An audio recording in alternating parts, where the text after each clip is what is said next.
I'm really shocked that when I just heard this, that the 14 Sifrei Torahs were destroyed in the heart of Flatbush. Flatbush is one of the most ultra-Haredi communities outside of Eretz Yisrael. It's in the top 5 communities in the world, or the top 10. So this is an unbelievable thing. The fact that nobody knows about it also spiritually is really showing us something. You know, like we're really not concerned. But when does this happen? This happens right when there's elections in Flatbush, and you have people who support the whole hashchasa agenda. They're so proud that Rhoda Jacobs is re-elected. He says, good, the Republicans in the state senate should lose for the Mishkav Zachor agenda, but Rhoda Jacobs, he gives a hechsher, and Ben Axelrod, the Frum Ben Torah, loses by 150 votes to Simrowitz, and there wasn't enough rabbinic support, there wasn't enough.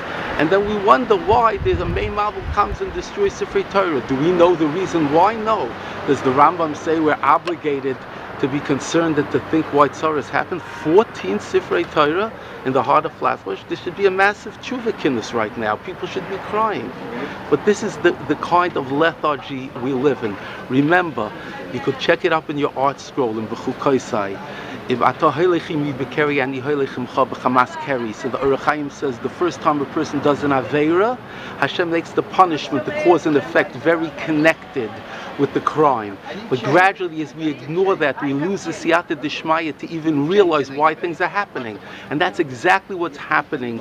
Asher Karcha, he taught it to us in the lashon of Keri, which is Asher Karcha, which is Amalek. It's happenstance, everything is coincidental, nobody puts any cause and effect. Could you imagine if Rav Yaakov Kamenetsky and Moshe Feinstein would be alive, they would hear that 14 Sifrei Torah in one shul had excessive damage? Could you imagine they would have turned over the world? Here we're all sleeping. Think about it. It sounded like there's a train going overhead. There's tremendous winds outside.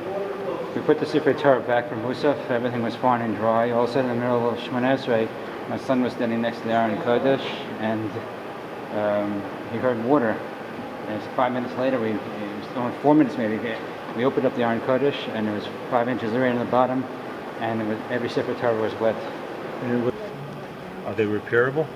Well, this one for sure is not 3. So far, about 4 so far we went through. I mean, I had a sofa where I had to go from the beginning of the Bereshis.